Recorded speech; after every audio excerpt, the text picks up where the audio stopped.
Test. Why am I not hearing myself?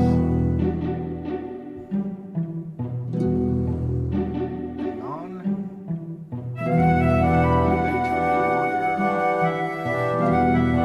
Maybe not. Oh, there we go. Hello. Oh, yeah, mic was not plugged in. Okay, there we go. Hello. Test. Well, my voice was basically mute because the mic wasn't fully plugged in. Let me adjust that music. Let me see if I can adjust that in-game. Well, for now, we'll just adjust it. OBS side. All right. That should be good. Let me know how that's working out for you.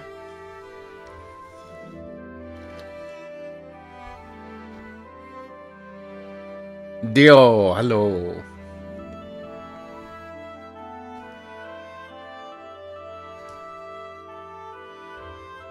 See if we can change the sound.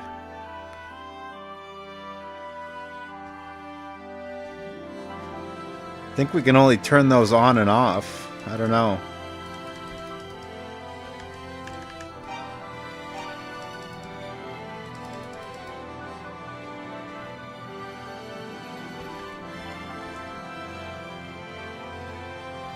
Nope. I think I'm gonna have to leave it. Unless there's some other way. It's not letting me do anything with those.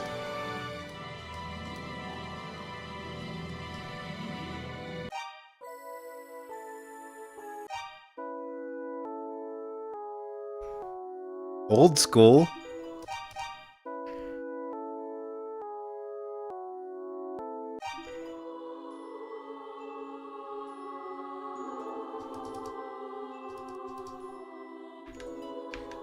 Yeah, I don't think there's anything we can do with the game except for leave it as is. The thought I wanted to finish Suzerain? I don't know. Let's take a quick vote.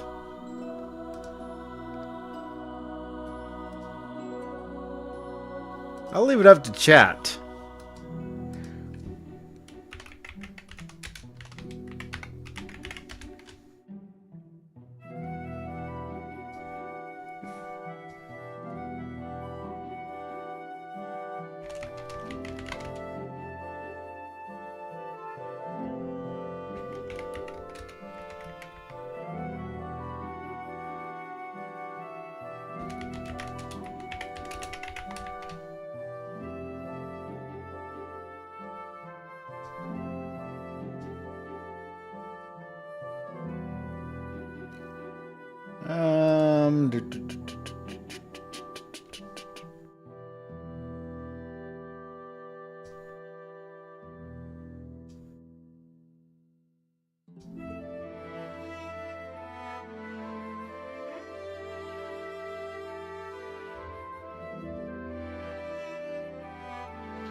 All right, there you go.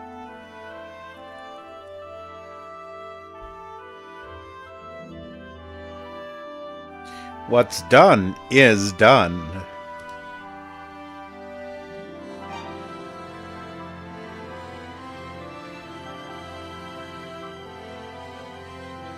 Who the hell is not voting yes? What is going on with the numbers here? Yes is winning, but what the hell?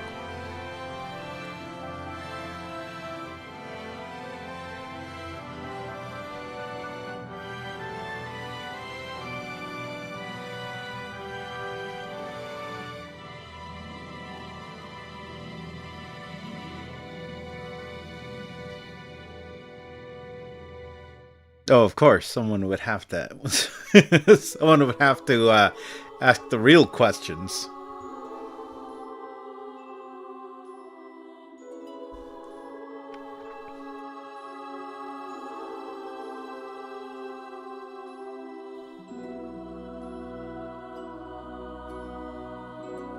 All right, the people have spoken. Give me a moment.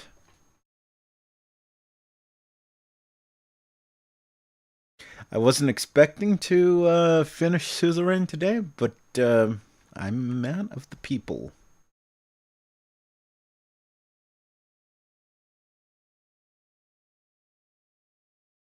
Give me a moment.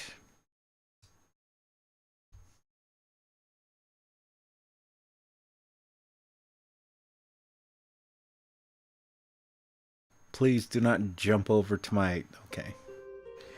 There's this weird glitch. I don't know. I don't know if anyone's ever played Suzerain with multi-monitor setups, but I have 3 monitors, and sometimes Suzerain likes to jump over to the 3rd monitor for some reason. Even though that's not my main monitor, it's never been my main monitor. It has never been set as my main monitor. The only thing I can figure is that it tries to set itself as that monitor randomly because it's systemically the leftmost monitor as I have it arranged, and physically as well. But I mean,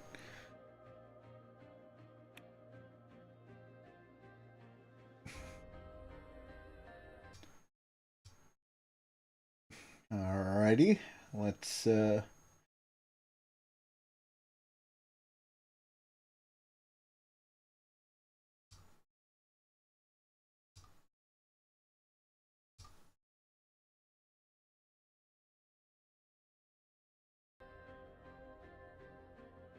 Well, now the auto is too low.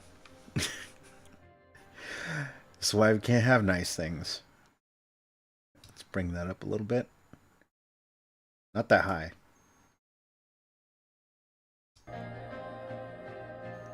It looks about right. All right. How's that sound, everybody?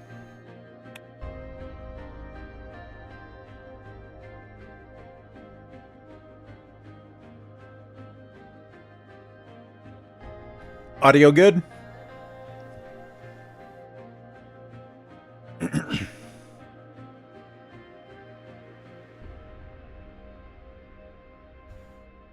Okay. All right. That's 1 vote for good. But yeah, to get the personal BS out of the way, before everyone's assuming it's some big, major, huge announcement, it isn't technically that I got fired. It's I'm working for a temp agency, and I'm the new guy, and they had too many people, so yeah, I got let go. It's not even necessarily that I got fired. It's more like I had my temp contract ended. It's all right. I have one good job incoming, and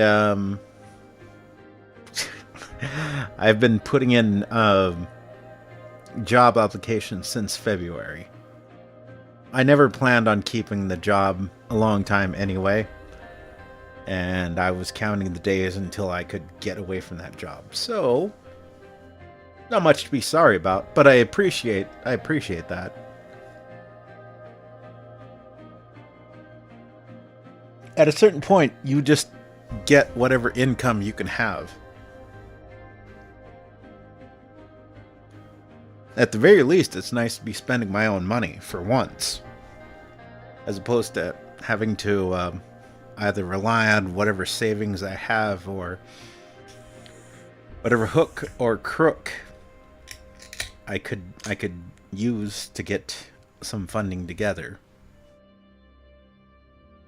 It's nice to have friends, though. It really is. This is one of the reasons why I don't like people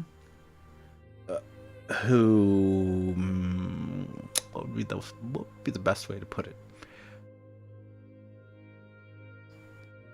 People who don't have friends, but they have people they exploit.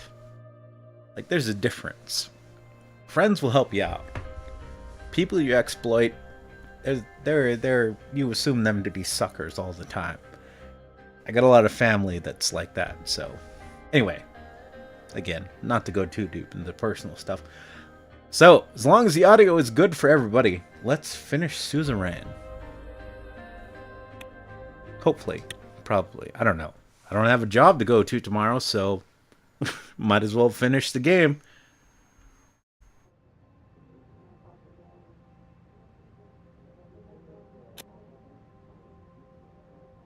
Where are we right now? We are at Hull Sword. Anything else going on? No.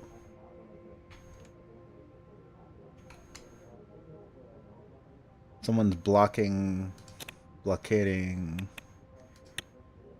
Elderland.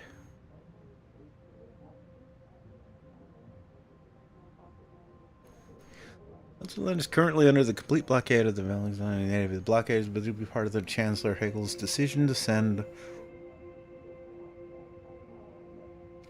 troops to seize control of the island. The conflict is triggered by the violent protests that took place in Elderland against the appointed Agnolian governor. Indian sources claim hundreds were killed by Agnolian secretors, mainly I think Valgs living on the island. Valgs claims to be a guarantor of the same safety and personal. Blockade has caused a significant disruption in trade and commerce in the region, not only but also in neighboring countries, as tensions can harass the safety and the well-being of civilians in the city remain its top concern. International community is closely monitoring the situation, urging both parties to exercise restraint and seek a peaceful resolution to the conflict. I don't know, let's take a page from current modern politics and try and escalate into World War III. Full-on nuclear warfare. That sounds like a great idea.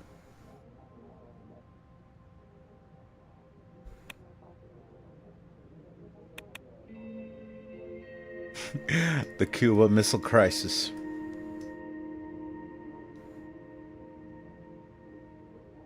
Oh dear God. Is there going to be an Anton Rain tapes? I don't know. I can't verify for sure, but I've been told that there are actually like White House tapes of Kennedy during the crisis, and the dude was having a full-on legit breakdown, like screaming, crying, praying, crying, praying. Yeah, basically, yeah. Either he was on some good shit or he was literally convinced that we were, like, right there at the edge of World War III.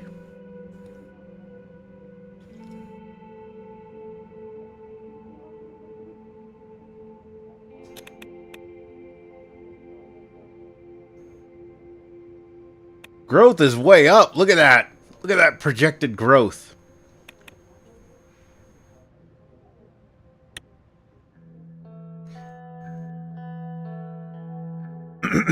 All right.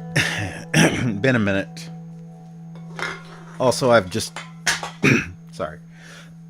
Also, I've just gotten back from like a long period of work in the fucking coffee refining factory, so got a lot of shit in my throat. My nose feels like in my lungs. I feel like the entire outside of my skin has been covered in coffee, so let me try and channel myself.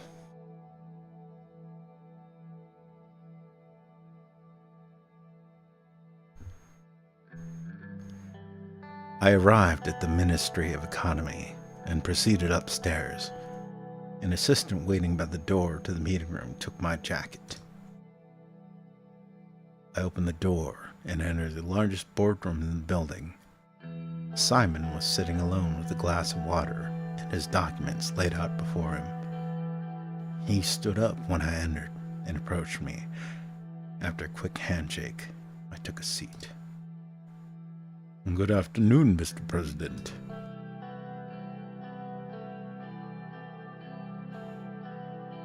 Good to see you. Likewise.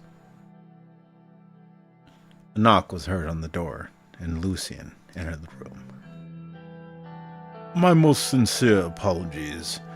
I was attending to other matters. Did you start yet? Mr. Vice President, no, not yet. Now that everyone is here, let's begin. As you all know, we're here to review the economic progress we've made over the past term and decide how to proceed. I will brief you quickly on what we have done so far, just as a refresher.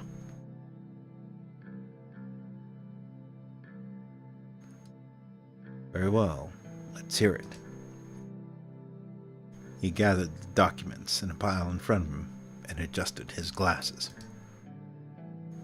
From the pile, he produced 2 booklets and handed them to us. Our extra forces on the economy has resulted in some small-scale positive growth. The extra resources have been a boon to my ministry. It would be great if we followed up on this focus during our next term. Let's take a deep dive into the details now.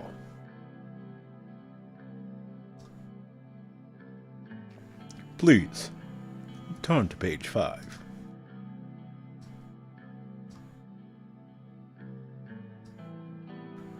Let's start off with our economy plan.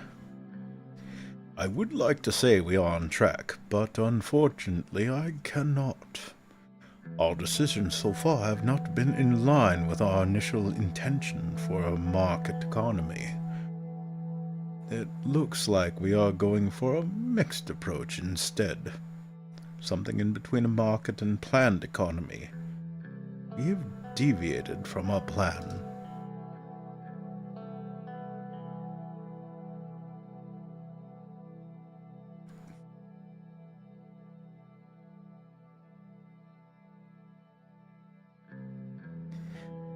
I don't see a problem with that. It is sometimes necessary and justified to deviate from a plan. It is unfortunate that we could not follow through. I blame the circumstances. I know. There's no need to rub it in, Simon.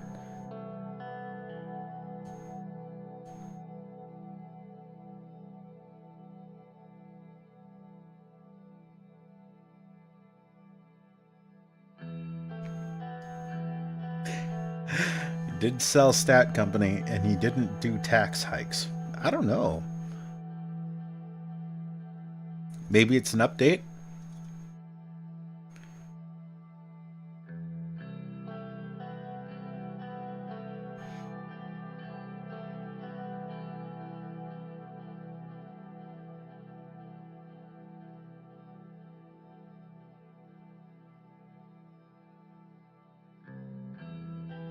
Must be just right at the bar, probably. I don't see a problem with that. It's sometimes necessary and justified to deviate from the plan. Well, blaming the circumstances, that's kind of a weak answer. Either own it or own it.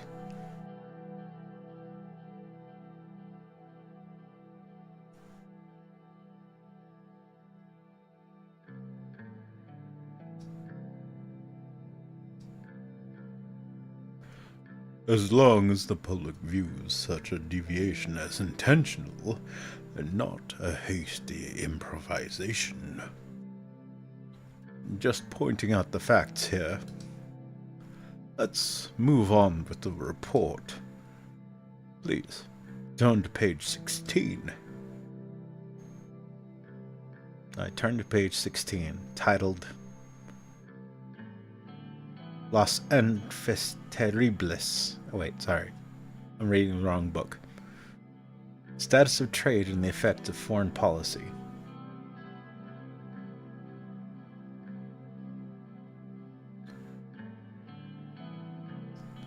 I'm happy to say that our trade has increased since the beginning of our term.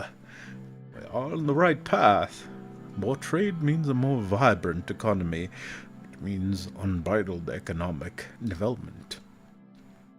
For better or worse, Swordland is becoming quite reliant on foreign economics. I can see the benefits, but most voters certainly will not. We will need to provide them with the right narrative. I said les enfants de terribles.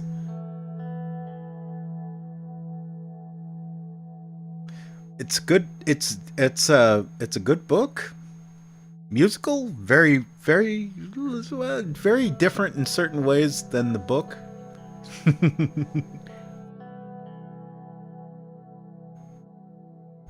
Movie adaptations, not quite so good. I don't know. That's kind of weird.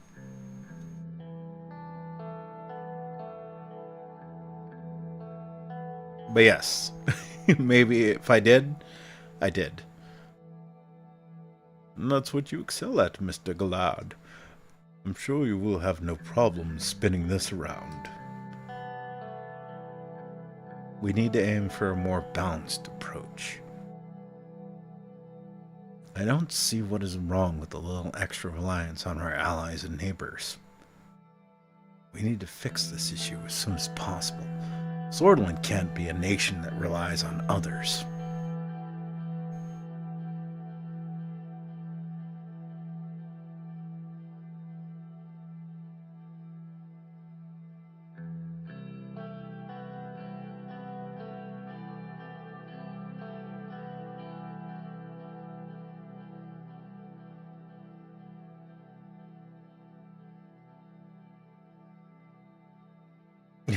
Yeah.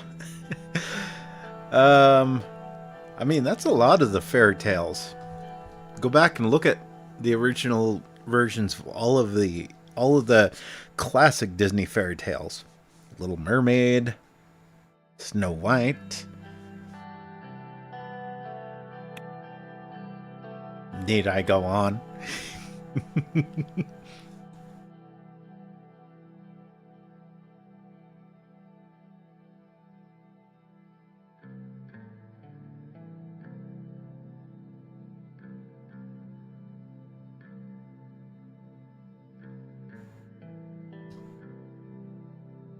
Well, yes, I know, but I'm speaking in the terms of Disney adaptations.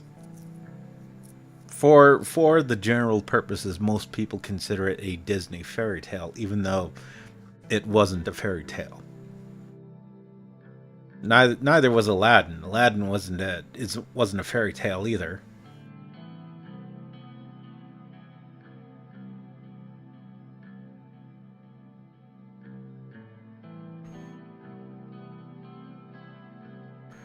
We will have to carefully consider this matter during our second term. Please turn to page 17. In our attempt to repair Swordland's economic system, we went for a mixed approach. We tried to cater to the needs of both businesses and Sword citizens. It's been a delicate balance. Thankfully, living standards are steadily increasing. We've been receiving fewer and fewer complaints about our welfare systems. Good. A satisfied populace means more votes for the incumbent administration. Exactly. Unfortunately, our country's suicide rates have increased threefold. What? Since the start of our term, we are currently the third-ranked country just behind Wayland and Rumburg on suicide rates, which is very alarming. This is due to our recent tax bills and... What? People are killing themselves because no prostitution? The hell?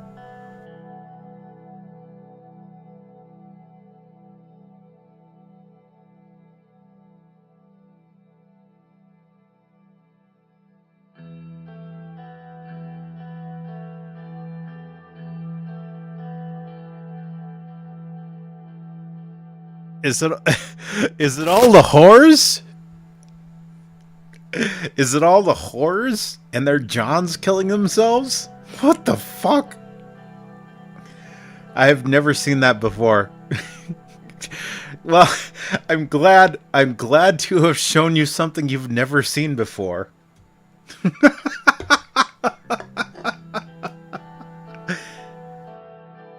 Yo, is the title true? Yes, we're playing Suzerain.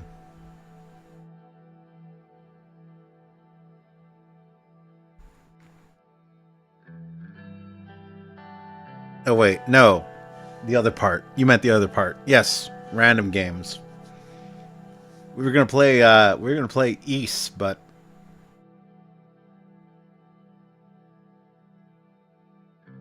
yes, and now he doesn't have a job. Well, technically, I can always fall back on YouTuber, although that apparently doesn't pay as much. Oh no, I certainly got fired in real life. Solo something.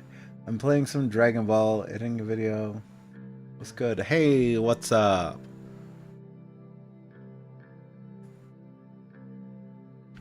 I think that's the wrong emoji. I think you're in the wrong chat. We're playing Suzerain. We're not playing Blue Archive here. Whoa. Yes, there is no cute and funny in this game.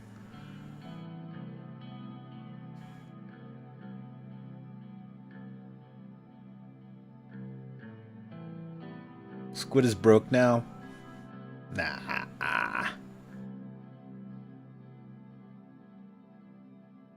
Well, I'm working for a temp agency, so it's... I mean, it's technical firing. They just ended my contract. But, you know, it is what it is.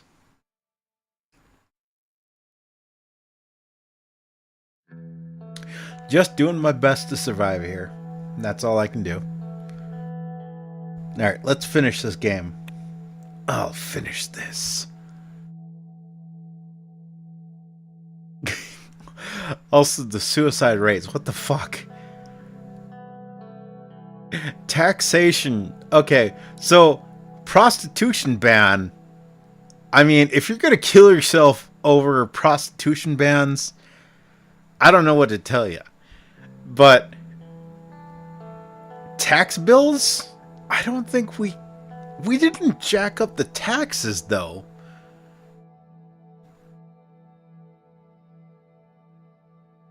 I think this goes to the fucking taxes on the sin taxes.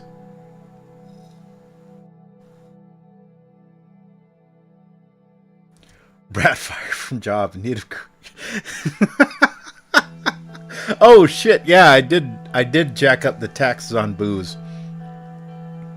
But wasn't that packaged with the prostitution ban?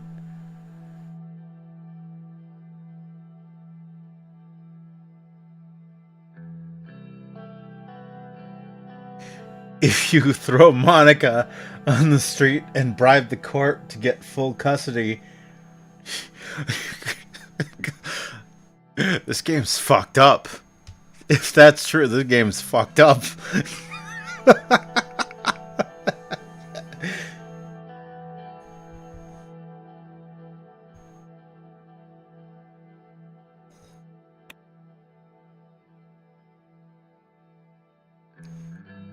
Maybe the ex-vice president's death might have been avoidable if we hadn't been so careless with our tax bills. Some of our industries have been knocked down to their knees by our recent taxations. The demand for these goods has decreased drastically, which led to businesses in these industries being shut down. Some people are calling the government out for infringing on their personal liberty. Apparently, some even filed lawsuits saying that taxes violate their human dignity. Their lawyers argued for them that they need it for mental health treatment. Now, to page 34.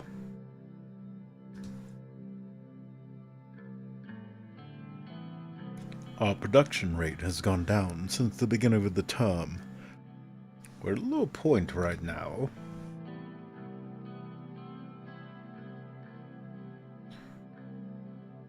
Whose fault is that? Someone must be blamed. And we need to fix it as soon as possible. I need everyone on this next term. We had to make sacrifices and cuts. Bro, let them have something. If they can't buy the kitty, let them at least drink about it. And the assembly overrides your veto.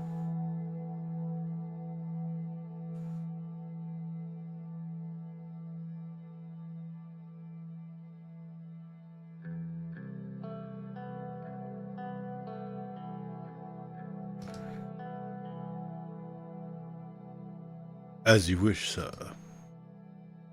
I'll note that down. Moving on to logistics. Our situation has improved above and beyond our expectations. Our infrastructure projects have paid off in the long term. Smoother commutes, easier access, faster delivery times. Everybody's happy. We are very close to the end. I want to talk about a few numbers. Please turn to page 57. I have prepared a chart. Our inflation rate is currently at an amazing 2%, down from 10%.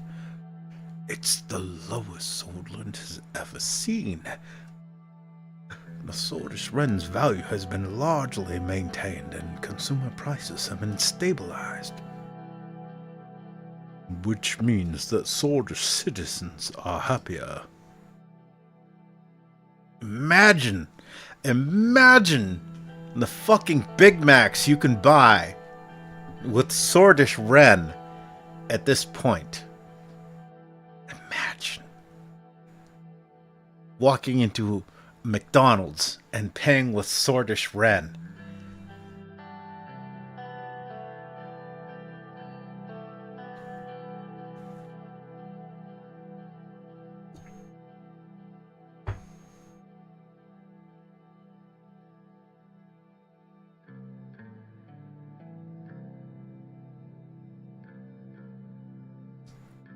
There is nothing more important than the well-being of our citizens.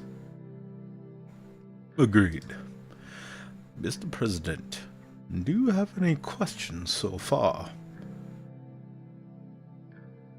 What is our debt situation? How are we doing with unemployment? What are the latest numbers on our GDP?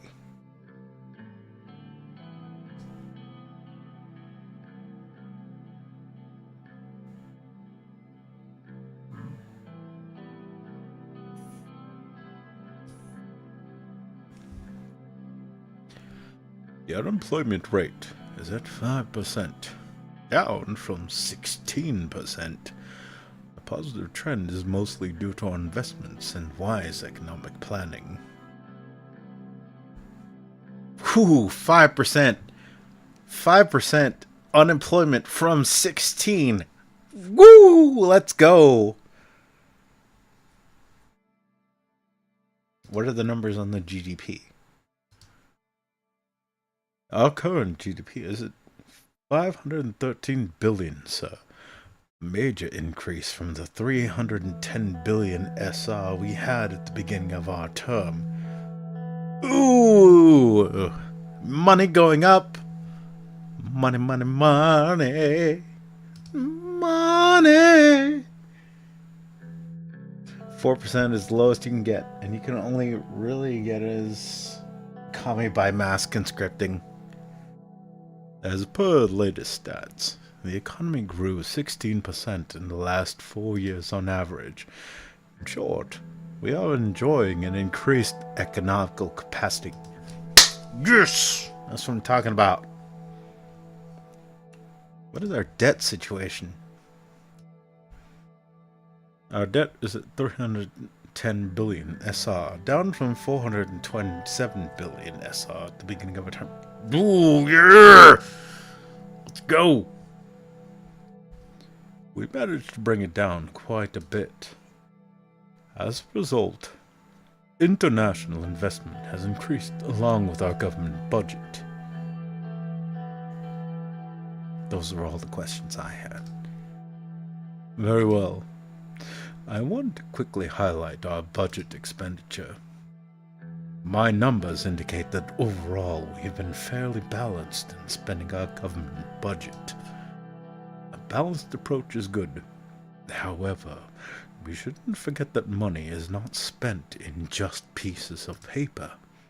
Now, going into the elections and hopefully a second term, we need to decide on the way forward. One thing is clear. We need a bigger budget. We shouldn't start our next term with a budget deficit. What should we do, Mr. President? Any ideas?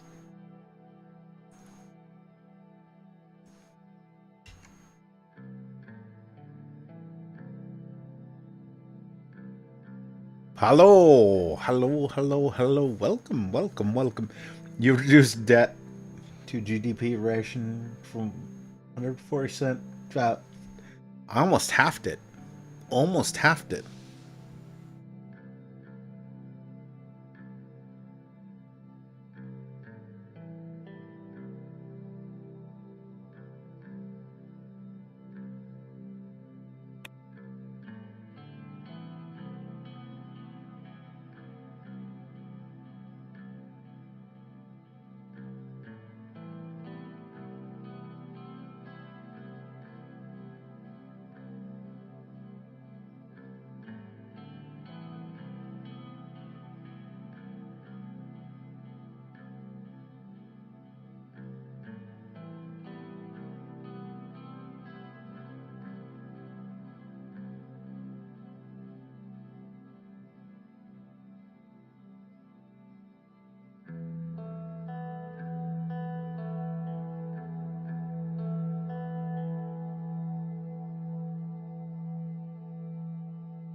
But Keynes, McKean's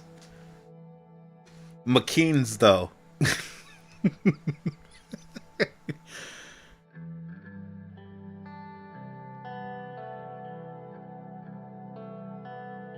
Actually, I'm trying to remember. I don't like Keynes, but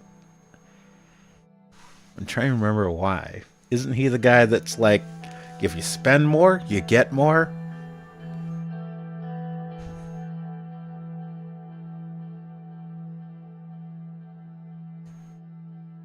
Isn't that Keynes?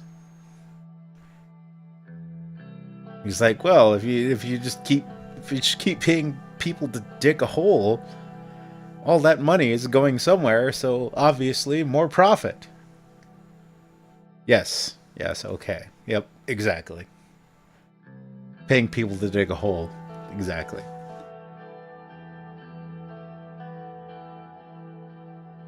I mean, shit. If at this point we have halved our... What was it? We have reduced unemployment to damn near the lowest we possibly can in the game. We have almost halved our debt to GDP ratio.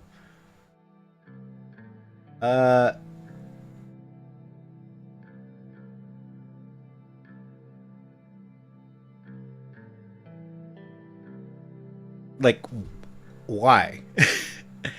Oh wait, because we're people that are like, well, now that you've got a bunch of money, we can spend it. And no, we don't have money. We have less debt. Well, that's money.